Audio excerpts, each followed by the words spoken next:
Mr. Tod opened the door cautiously and went in. The sight that met Mr. Tod's eyes in Mr. Tod's kitchen made Mr. Tod furious. There was Mr. Tod's chair, and Mr. Tod's pie dish, and his knife and fork and mustard and salt cellar, and his tablecloth that he had left folded up in the dresser, all set out for supper or breakfast, without doubt for that odious Tommy Brock.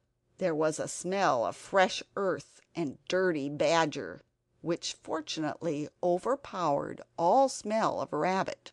But what absorbed Mr. Tod's attention was a noise, a deep, slow, regular, snoring, grunting noise, coming from his own bed.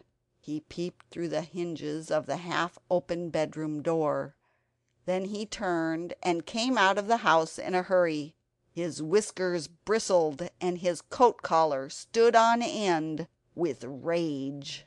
For the next 20 minutes Mr. Tod kept creeping cautiously into the house, and retreating hurriedly out again. By degrees he ventured further in, right into the bedroom. When he was outside the house he scratched up the earth with a fury, but when he was inside he did not like the look of Tommy Brock's teeth. He was lying on his back with his mouth open, grinning from ear to ear. He snored peacefully and regularly,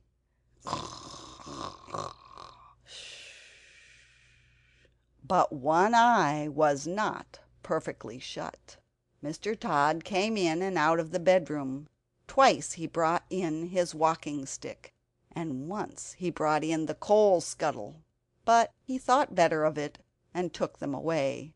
When he came back after removing the coal scuttle, Tommy Brock was lying a little more sideways, but seemed to be even sounder asleep. He was an incurably indolent person. He was not in the least afraid of Mr. Tod. He was simply too lazy and comfortable to move. Mr. Tod came back yet again into the bedroom with a clothesline. He stood a minute watching Tommy Brock, and listened attentively to the snores. They were very loud indeed, but seemed quite natural.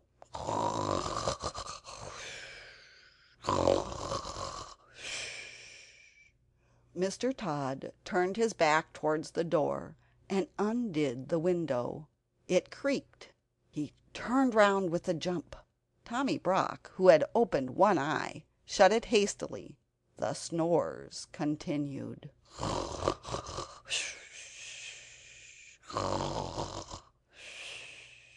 Mr. Tod's proceedings were peculiar and rather difficult, because the bed was between the window and the door of the bedroom.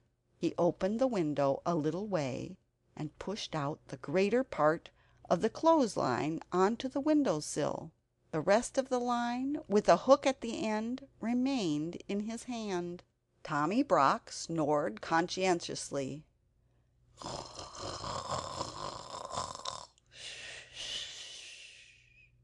Mr. Tod stood and looked at him for a minute. Then he left the room again. Tommy Brock opened both eyes and looked at the rope and grinned. There was a noise outside the window. Tommy Brock shut his eyes in a hurry. Mr. Tod had gone out at the front door and round to the back of the house. On the way he stumbled over the rabbit burrow. If he had had any idea who was inside it, he would have pulled them out quickly. His foot went through the tunnel nearly on top of Peter Rabbit and Benjamin, but fortunately he thought that it was some more of Tommy Brock's work.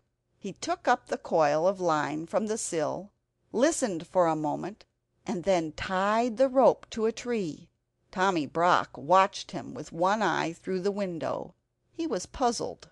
Mr. Tod fetched a large heavy pailful of water from the spring, and staggered with it through the kitchen to his bedroom. Tommy Brock snored industriously, with rather a snort.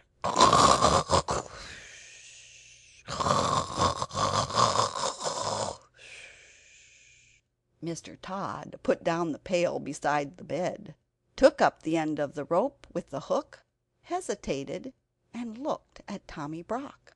The snores were almost apoplectic, but the grin was not quite so big. Mr. Tod gingerly mounted a chair by the head of the bedstead.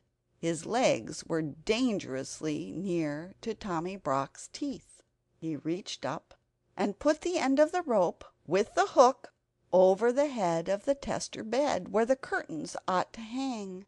Mr. Tod's curtains were folded up and put away, owing to the house being unoccupied. So was the counterpane. Tommy Brock was covered with a blanket only. Mr. Tod, standing on the unsteady chair, looked down upon him attentively.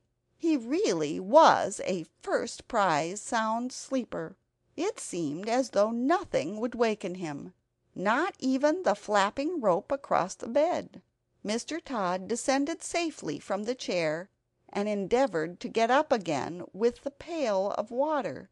He intended to hang it from the hook dangling over the head of Tommy Brock, in order to make a sort of shower bath worked by a string through the window. But naturally, being a thin-legged person, though vindictive and sandy-whiskered, he was quite unable to lift the heavy weight to the level of the hook and rope. He very nearly overbalanced himself. The snores became more and more apoplectic.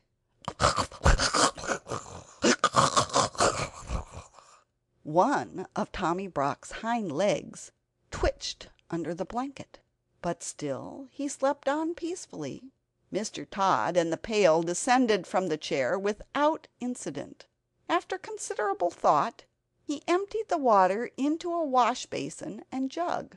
The empty pail was not too heavy for him. He slung it up wobbling over the head of Tommy Brock. Surely there never was such a sleeper. Mr. Tod got up and down, down and up on the chair. As he could not lift the whole pailful of water at once, he fetched a milk jug and ladled quarts of water into the pail by degrees. The pail got fuller and fuller, and swung like a pendulum. Occasionally a drop splashed over, but still Tommy Brock snored regularly and never moved, except in one eye. At last Mr. Tod's preparations were complete. The pail was full of water. The rope was tightly strained over the top of the bed and across the window sill to the tree outside. "It will make a great mess in my bedroom, but I could never sleep in that bed again without a spring cleaning of some sort," said Mr. Tod.